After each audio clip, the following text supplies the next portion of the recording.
Welcome to Your Cyber Path, the podcast that helps you get your dream cybersecurity job by sharing the secrets of experienced hiring managers and top cybersecurity professionals with you. Now, on to the show. Hi, everyone. Welcome. This is Your Cyber Path. My name is Kip Boyle, and I'm here with my co-host, Jason Dion. Hey, Jason. Hey, Kip. How are you doing today? I'm doing great. Just came back from a 2-week family vacation in Orlando, which was really cool for a number of reasons, not the least of which is that's your new hangout, right? And we got to get together, have some dinner with our families, your chief operations officer, Susan. It was a fantastic time. We got to go to all the, the main attractions down there. It was blazing hot. I can't lie. It was super duper hot. But we had a wonderful, wonderful time. And your office, since you're relocating to Orlando, you're building out an office, right? How's that going? Yeah, so the office is, the studio is all built out. The desks actually arrived today. So one of our folks at the studio right now collecting all the desks for all the offices. So we should be done by the end of this week with getting it all built out. And then early next year, we'll be moving in there full time. Wow. And then you've got a couple of new instructors coming on board, and just sounds like, and then you got some more people on your support team. You're growing, aren't you? Yeah, we're up to about 23, 24 people right now. We got 3 instructors on staff right now. We're finishing up Linux Plus. We just finished up Data Plus, and both those were co-instructor courses, and now we're working on A Plus. So we're just continuing to build out the entire cybersecurity pipeline through CompTIA. So it's been busy. Speaking of CompTIA, that's where you're at today recording. You're in Chicago attending a CompTIA conference, right? Yeah, so for those who are watching us on YouTube, you can see behind me, I'm actually in a hotel room. I'm not in my normal studio. And yeah, I'm actually attending the CompTIA Partner Summit that starts tomorrow and Wednesday and Thursday. And I'm actually speaking on Wednesday about the future of EdTech and where we are and how this migration through COVID has happened and what that looks like for a lot of the different tech companies out here that are training their employees and what they can do, especially as we move into 2022, 2023, and how that's all going to change, because I see some more big changes on the horizon, especially as people are trying to cut costs and increase the ability to train the workforce. Oh man, that's really cool. It just feels like you've got your finger on the pulse of, what's happening in ed tech. So yeah. Well, anyway, I'm looking forward to hearing after you get done there, right? The major takeaways. You and I are going to be making our new RMF course soon, Yes. Which is going to go on to Udemy. Maybe around November, October? It should be around October-ish is when we should be releasing that. And for those who are listening, RMF is the Risk Management Framework. It's the sister course to the NIST Cybersecurity Framework. So if you work in the D&D, DoD and DoD contracting, you're probably heavily using RMF or wanting to get in that world. It's definitely something you should look into. It's one of those things that we've been requested a lot for. So that's what you and I are working on now. Yeah, exactly. And we could make it a D&D episode. I could bring my dice and roll for initiative. Who knows, right? I might be able to choose your own adventure there. I'll get more screen time if I can just get those high numbers. Well, listen, Sounds good. Okay, glad to catch up with you. Today, we're going to talk about somebody who I've known for a couple of years now, and who I think his story is so inspiring. His name is Steve McMichael, and I just want to introduce him to our audience, because if you want to feel inspired by somebody who said, I'm mid-career, I want to transition to cyber, and by golly, I'm going to figure it out one way or the other, then you need to keep listening to Steve and learn his story, because he has really done something marvelous for himself. He's done such good work, and I just feel like you folks in our audience should know about his story. So I met Steve in the spring of 2020. He was working in accounting for BlackBerry, a publicly traded large company based in Ontario, and he wanted to get into cybersecurity. And that was just when I had started to offer Your Cyber Path, the course that Jason and I teach now. I just started offering it, and Steve, just God bless him, he opted in, and he's like, I'll go ahead and give this thing a try. And because I told everybody, I said, this is my beta course. I don't know what I'm doing, but if you want to come along this crazy little journey with me, I'd love to have you. Well, so So that was the spring of 2020. Well, by October, so about 6 months later, we were in a podcast together, because guess what? He had crossed over into cybersecurity. I'm going to put a link to that podcast episode in the show notes because I think I think he and I do a good job of really describing in detail how he made that transition, what it was like for him. We'll talk a little bit about that today. And so then, only like, I guess, just 2 years after I first meet Steve, he sends me a note the other day, and I'll summarize the note for you. Hey, Kip, thought I'd just let you know I'm now the boss of my team. I'm the director of governance, risk, and compliance for BlackBerry, a large publicly traded enterprise. And I just couldn't tell you how pleased and I was, and I just like, oh, I've just people have got to get to know you. So, Steve, thank you for agreeing to spend a little bit of time joining us here on the podcast. How are you? Hey, thank you guys. I'm great. I've listened to every podcast. I've taken multiple of both of your courses, so I'm super excited to get to talk to you. And and in respect to your summary of my email, it was probably more like I have the privilege of leading an awesome GRC team as opposed to I'm the boss. But certainly you've both been a catalyst to help make that happen, and happy to talk about it. Well, look, I know you're smart enough to understand the nuances of leadership and, how you want to be a servant leader and you want to support your team. I get that. But I'm just telling you, when I saw your email, I was excited, okay? And I was just like, damn, he's the boss. I was so excited for you. You're the boss, right? Like, as in the guy in the video game, the big, powerful dude, right? The boss. Anyway, let's get to it. I want to cover a few things. And could you give us like the origin story, right? Like, where did you get started? Like, when did you decide I want to be in cybersecurity, even though I'm working in accounting? Just kind of give us like the thumbnail sketch of how did you get on the career path that you're on right now? Yeah, you bet. I mean, I started in business continuity management for BlackBerry's call centers. So it was business impact assessment, plan, test. I was on call for incident response for this global 24/7 operation. As I was doing that, I started doing a part-time MBA. I was about 4 years. And at the end of the 4 years, I said, I want to get more technical. I've got one of the security domains. An MBA is a mile wide and a foot deep. I'd like to do something technical. And I ended up doing an accounting designation, another 4 years of night school for that. Now, Wow. at that time, I'd thought about getting into information security, but in the mid 2000s, the understanding I was coming to asking people about it at that time was that my profile was a business profile and it's not a good fit for this technical domain of information security. So, you busted that myth 15 years later when we caught up. But so then the accounting got me into finance. I was in FP&A, that's financial planning and analysis, the forward-looking forecasting, budgeting, making business cases, helping navigate and make decisions. I did a ton of variance analysis scorecards, like in your CSF course in your book. And then one day, a colleague came by. He was leaving the company and he was looking to leave well. And he said, "Hey, would you be interested in backfilling me in Sarbanes-Oxley compliance?" So that was a good opportunity to get some depth or some breadth and depth in controllership, scorekeeping, compliance, auditing. It was my first exposure to IT auditing. We got a lot of information systems to protect in finance. And I think that's probably my first exposure to Dion training because I did the CISA certification. That's a certified information systems auditor.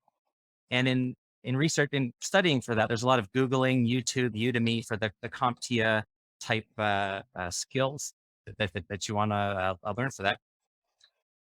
As that's going on, I mean, the industry was just exploding. You guys talk about cost of a breach went from 3 trillion to 6 trillion to 2025, it'll be 10 trillion. So as a person outside, you can't help but see that in the headlines and get curious about it. So like you said, I was listening to the Insecurity podcast with Matt Stevenson. You were a guest on it. I signed up for your course and it was a huge catalyst for me to break through the barriers and get in. And for example, didn't know what GRC was. And you explained what it was. And, here I am today. So I know we have some listeners who may not even understand what GRC is, that governance, risk, and compliance. Can you kind of tell us, how do you define GRC, and what does that really look like in your company? Yeah, absolutely. And so I've been doing it for 2 years. So please, as my mentors, help me round this out. But here's where I've landed. Also, I want to make a quick disclaimer similar to your Federal Reserve guest. Views expressed on my own. I'm not a spokesperson for my employer. But so here's how I look at GRC. I'm into outcome. So what do you get? So when you have good governance, everybody knows the company's objectives and its risk appetite, and they make decisions that are aligned to it. Risk management. So that's about reliably achieving objectives because we have guardrails and due diligence in place. That might sound bureaucratic and slow and full of friction, but the fastest cars have the best brakes, right? And then compliance is that we do what we say we do and can prove it. You could also call that integrity. And you guys have talked about that. It was basically the foundation of everything is integrity. And then we have a service catalog of 11 things that get to those outcomes. So Yeah, how did I do there? I think you did great. Yeah, I mean, when I think about governance, I always think about left and right boundaries, right? Because the C-suite, the CEO, and all of those folks, they need to kind of say, hey, here's how we want to run our organization. And that allows the directors in each individual area to be able to run their organization according to the larger vision, based on the governance and policies of that organization. I think you just nailed it right on risk for sure. It's all about, maximizing the outcome and minimizing any risk or uncertainty of doubt. And compliance, especially for you guys as a publicly traded company, there are rules and regulations that you guys have to do to show that you are doing these controls, that you are protecting your customers' data, that you are, designing your systems properly. And even from the accounting side, that you guys, Sarbanes-Oxley, where you started, are doing the right accounting based on this publicly traded company status to make sure the investors are being taken care of as well. So I think that's awesome. And, I thought it was very interesting when you were when Kip told me you were coming on the show, because you're coming in from that accounting background into GRC, and that's one of the things we always talk about with kind of the two-steppers or mid-career transition people, is that a lot of people who are coming from bookkeeping or accounting do really well in GRC, and they think, oh, I'm not a cybersecurity person, I'm not technical, I don't know how to get into cybersecurity. It's like, well, you have all this great skills from doing all this compliance work before, go into GRC. And a lot of people don't like GRC. A lot of people think it's boring, it's too much controls, it's too much paperwork.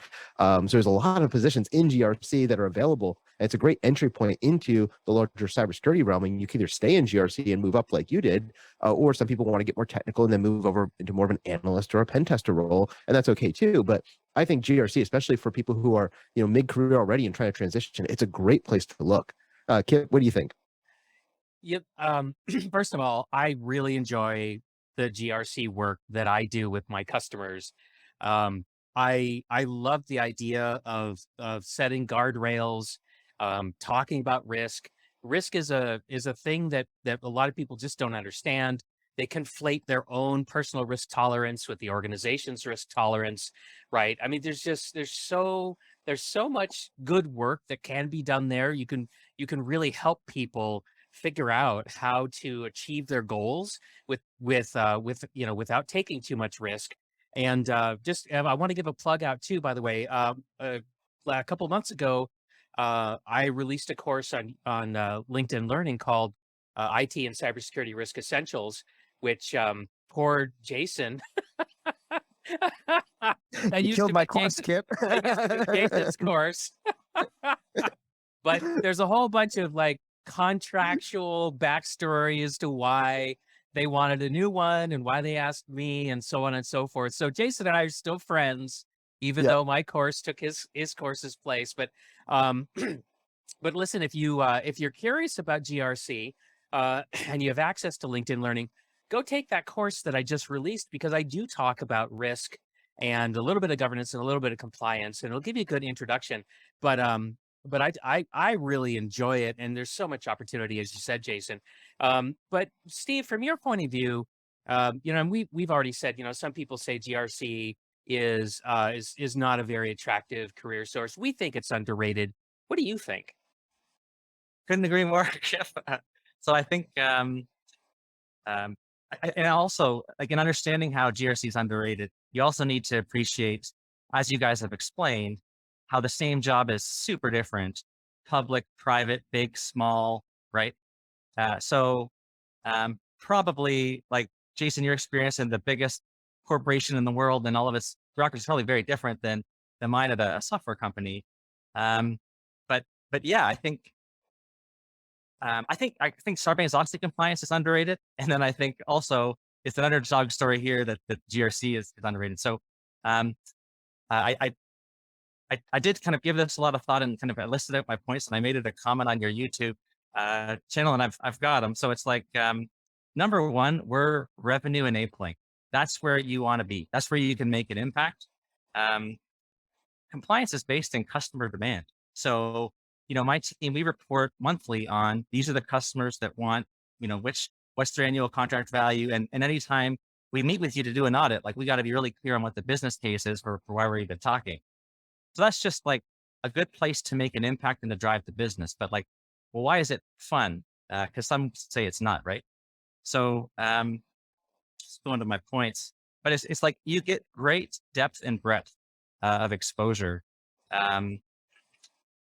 So I'm throwing out the script, but yeah, the comments are in YouTube, right? So if I think about it, I mean, when I wanted to get into compliance, it was because the breadth was really attractive. You talk about the T shape and the pie shape, right? But it's like I have an opportunity here to talk to an expert in each domain right across, Mm-hmm. and that that big perspective is something that compliance gets and executives get. So that's a pretty unique thing. You also get access to leadership. So that's an interesting opportunity as well. Um, Business is booming. We need trust and assurance.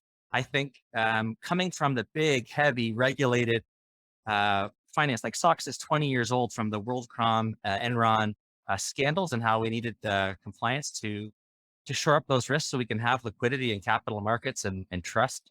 Now it's the time for cybersecurity to kind of go in a similar place. Customers need assurance, and it's how you can deliver it. So you can make an impact. You can get depth and breadth.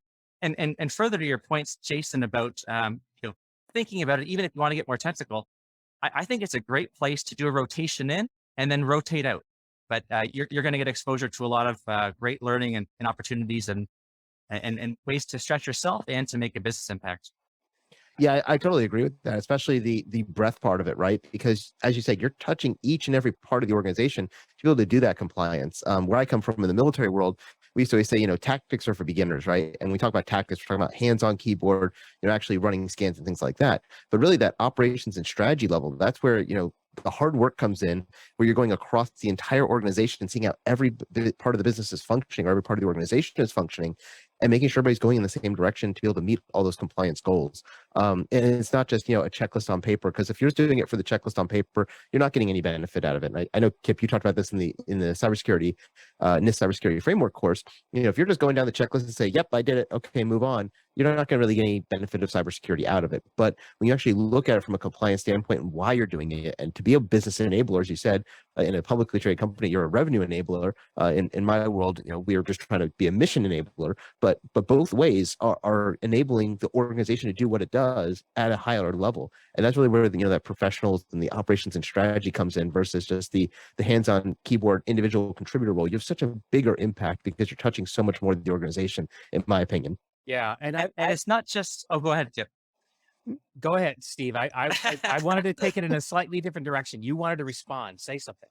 Well, I think, and it's not just that we're doing the checklist to get satisfy the customer.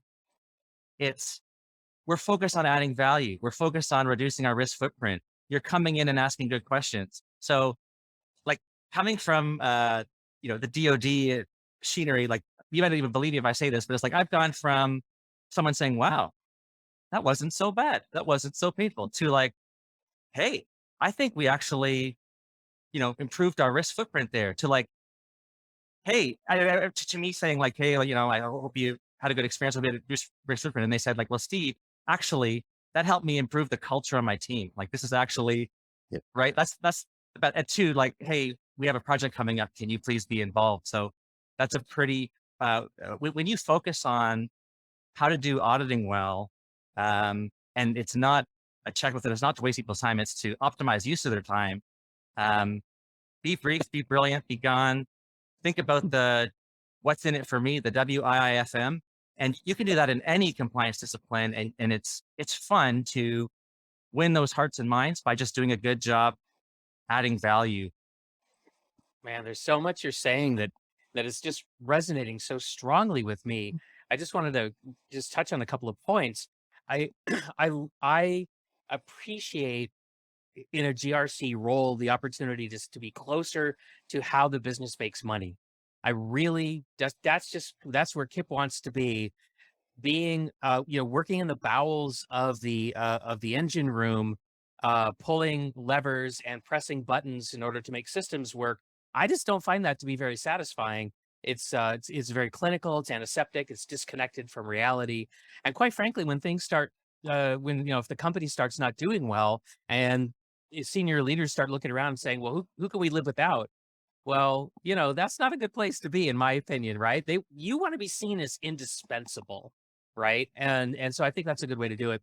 Another thing that I want to call out is there are a lot of people who come to me and say, Kip, I want to be a chief information security officer one day. Like that's my career goal. And they're currently working in a very technical role.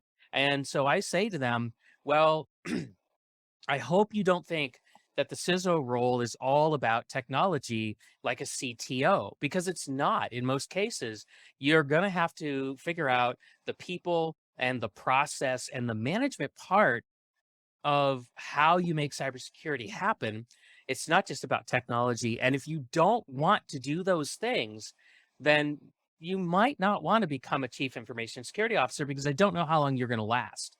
So you talked about having a rotation into GRC as like I would call it a career broadening experience, right? In the Air Force, that's sort of how we would phrase it. So if you're headed for a CISO job, anybody in the audience that's listening right now, and you haven't gone into a GRC role, you really need to rethink that. And I think that's a great way for you to prepare. Jason, any comment about that? Yeah, definitely. I've done a lot of reading on big companies and how people get to being in the C-suite, whether that's a CTO, CISO, COO, CEO, whatever. And it's interesting because, just like you said, in the Air Force, you have these career broadening experiences where you go into different jobs to get experience across a wide breadth of the organization. And it's the same thing. If you want to be the CEO, you probably needed to work in heading up accounting at some point, heading up human resources, heading up sales, heading up marketing, whatever it is. Usually they have 3 to 5 of these key areas of the business underneath them by the time they make it to the C-suite. And GRC is one of those things that you can do early in your career and really touch a lot of the organization and get that breadth, as Steve said. Steve, I'm curious, what do you think were some of the key success factors in getting established within GRC, coming from, the world of finance and accounting, and then, within 2 years, you became the leader of it? That's pretty quick.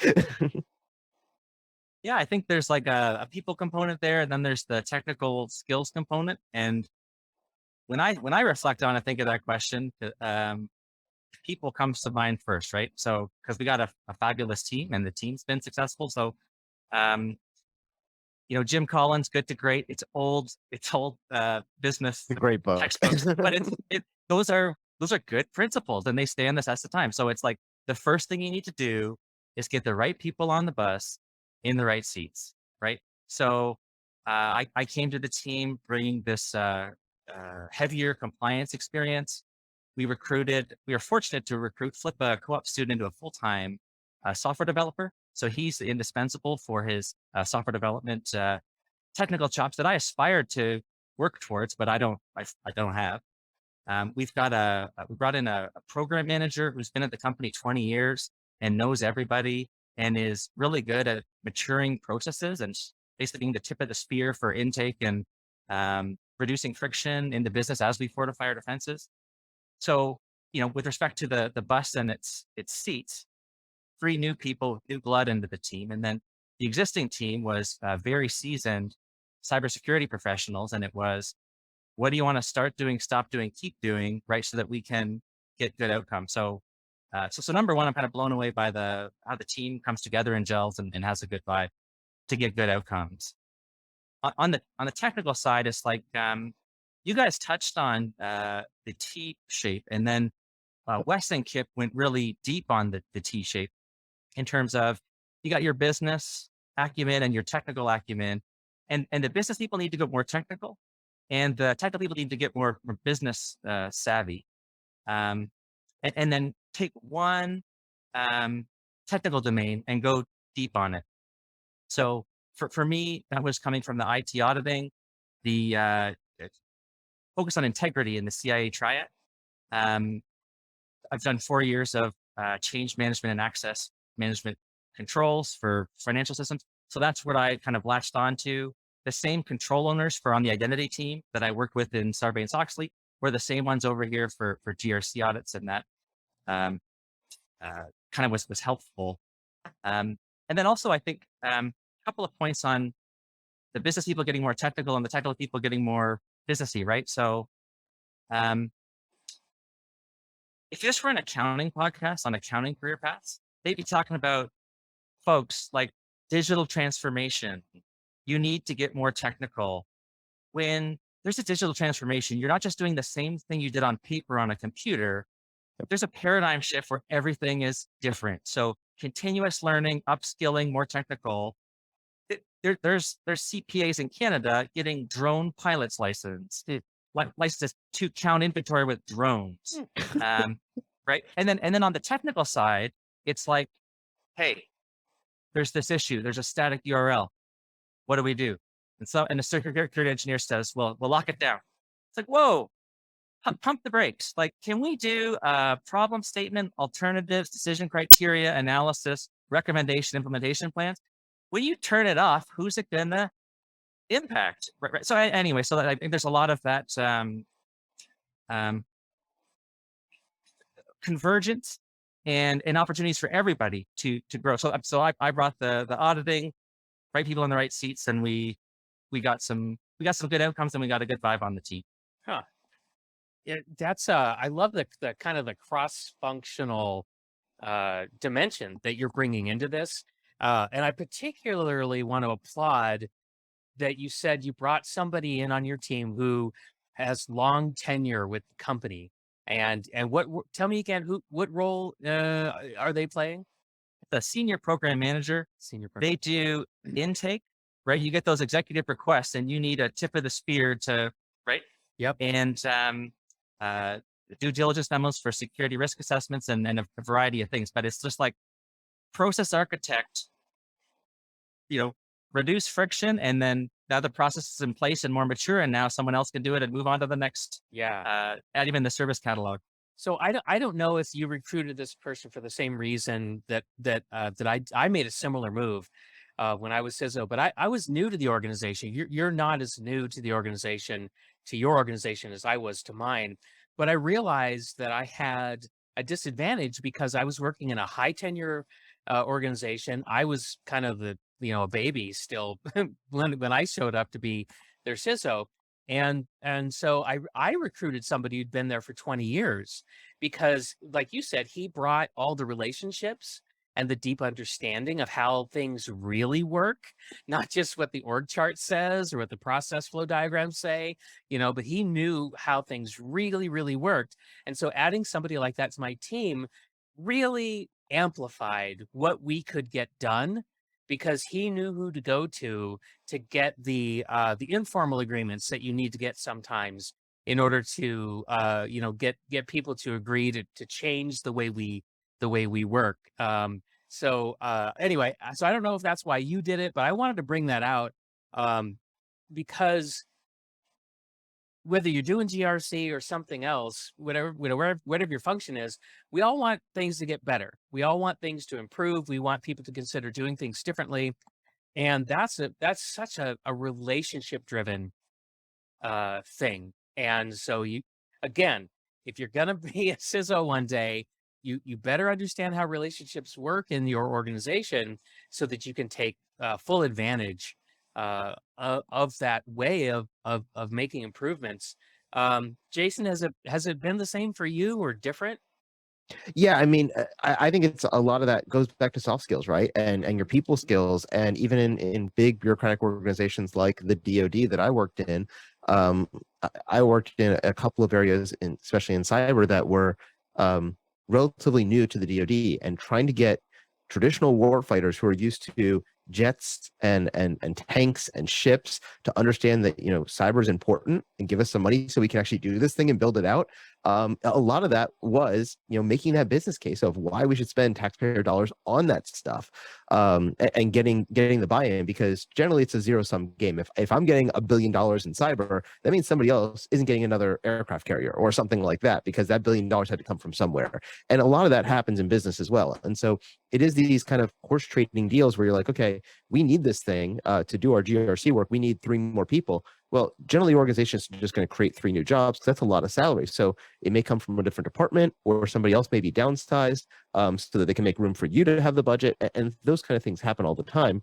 And I think if you're able to understand that, and as Steve said, you got to kind of put what is the bigger vision for the business first, and what the outcomes you're trying to achieve, you can get a lot further. The other thing I thought that was really interesting that Steve brought up was the digital transformation. I think a lot of people misunderstand digital transformation with workflow automation. And the greatest example I think about this is generally like taxi cabs, right? If I was just in New York last week, and if I wanted to catch a taxi cab, the traditional old way was you went to a payphone back when those existed. You'd call up the central number, and they would call a taxi over the radio, and 20 minutes later somebody would show up at your hotel to pick you up, right? And then Uber came along, and they used this great technology, but they didn't just do an automation where I could basically text and then it would go through that whole same system. Instead, they had this whole transformation using the new technology of GPS and smartphones. And now when I pull out my phone to call an Uber or Lyft, they're there within 30 to 60 seconds, because there's already all these cars that are running around, and they already know where you are. You don't have to call them and give them directions. You just say, come get me, and they know exactly where you are. And that was just a complete transformation of that industry. Another great example of that is the US tax system, right? When I was a kid, I had my first job. I had to fill out my 1040 EZ form, right? And you actually printed out you went to the library and you got this piece of paper with the book that explained all the forms and what blocks you had to fill in. And then in the late 90s, there was this thing called TurboTax. And it wasn't just a workflow automation of filling out a PDF of that form in a more easy way. Instead, they transformed the whole experience by asking you yes or no questions, making it easy so anybody could do their taxes. And it really just changed that whole industry. So whether you like TurboTax or not, I mean, they had a huge impact on the way all Americans now do taxes. And that really is what we talk about when we talk about transformation. It's not doing the same things in an automated way. It's doing different things by looking at the process. What are the steps you actually need? And not just simplifying the process, but thinking through what is the best way to do this overall thing to get the outcome that you're looking for. Because it's not just doing the same thing faster. It's doing things differently in your organization. And right now, we are just in a huge period of transformation. Most industries over the last 2 years, because of COVID, had to transform. They were forced into it, even if they were dragging their feet and dragging their feet, excuse me. And it has changed a lot of the way that we are working. So I see a lot of that. And the other thing that I thought was really interesting, especially about Steve's journey, is he doesn't have a master's degree in IT or cybersecurity, right? His master's degree was in MBA, Master of Business Administration, and then he went back and got an accounting master's degree. And he didn't have to go back and get another master's degree and go back to college to go get into cybersecurity. Instead, he used his existing skills, he used his existing degree, and he got something that was a relevant transition step, which is the Certified Information Systems Auditor. And for most people, if you haven't looked at certification, I think almost everybody I know who's gotten that certification was an accounting background type person. So even though it is an IT or cybersecurity type certification, that auditing role really is usually done by accountants and bookkeepers. I have a friend, he's in cybersecurity, and his wife was an accounting person. She worked for a large Fortune 100 company that does audits for all Sarbanes compliance and things like that. And she went and got her CISA, and she had to learn all the tech stuff to be able to pass that exam, because she came from the accounting world, not the tech world, but now she does that for a living, similar to the way that Steve did. And I think that, this goes back to transferable skills, figuring out where you are, what are the closest, there's a great book called 40 Days to the Work You Love. And he talks about, you grab the flowers that are closest to you and you go, okay, what skills do I have now? What jobs can fit those skills that I would love? And I think that's what Steve did here as he went through from his accounting transition into this GRC role. Oh, I as we wrap up the episode, I just want to commend Steve again for what he's been able to accomplish. I hope that people in the audience are going to be inspired by what he's done. And one more thing that I want to talk about, because you mentioned transferable skills, and early on in the episode, Jason, you mentioned a two-step, right? So I don't know, Steve, if you're planning to use your current position to make another step towards a more technical role, and you don't have to say either way if you're going to, but I want to make a point, which is, Steve, you now have people on your team who are technical, and you have access to lots and lots of other people who are very technically oriented with lots of tech skills. I would think, and I want you to, this is something I want you to answer for me, but I would think that if you wanted to move again to a more technical role, you would have so many people available to mentor you and to help you make that transition that it's possible. I mean, now again, so whether you're planning to do that or not, what do you think about my observation that that where you're at right now, you would have all these people supporting you if you wanted to? Yeah, totally. I think when you're in compliance, you're in the second line of defense in the three lines of defense governance framework. Hmm. The control owners own the controls, and they are soup to nuts. Everything in your NIST CSF, identity, asset, everything, right? So certainly we partner closely with the architecture team, the SOC, the systems team, everyone under the IT organization, Hmm. and you own the control. It's your technical skill, but I'm going to make I help you because I remove the friction and make it less painless, right, to go through the compliance process. And by the way, we're adding value, mitigating risk, and getting the revenue. But then you're helping me because I just have this exposure to uh, fabulous, exciting knowledge about cybersecurity that I'm trying to absorb as much as I can. And I'm like a kid in a candy store, right? So, so I want to keep certing up. I'm watching Jason on Udemy all the time. And then with my team, it's like, where do you want to go and how do you want to get there with this great online learning stuff that's out there? And then, yeah, in terms of, I haven't planned a next step. I'm just so happy in my current one. But certainly the relationships and the skills and the continuous learning um, make me feel in a pretty happy spot because there's a lot of different ways to go from this point in the path into many more. Yeah, that's Yeah, and I think even with Steve's background coming from the business world, the accounting world, with his current certifications and his current role, he's on track for a traditional CISO type position in the future as well. If he desires to get there at some point, because he's getting all those skills and getting that breadth and depth across the organization as well, and coming from a very large organization. He could easily move into one of those type of roles in either his organization or another organization over the next 5 to 10 years. Because he's building up that foundational knowledge and framework that he really needs to have to be able to do that job successfully. Because it's, as you said, CISO is not necessarily a technical job. It is a lot of people and processes and business and compliance, and it's all that stuff that Steve's doing currently. Yeah. So, Steve, I don't know if you realize that Jason and I think you're on the CISO track, but you are. So, that would be a wonderful next place for you to go.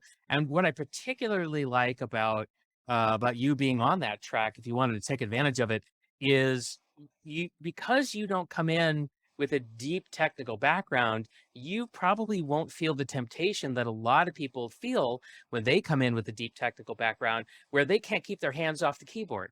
Right? They're just constantly tempted to get in there and twiddle the keys, and they're robbing their people of development opportunities. They're not doing the essential things that only they can do. It's just it's an anti-pattern. It's really dysfunctional, and I don't think you're gonna fall into that trap.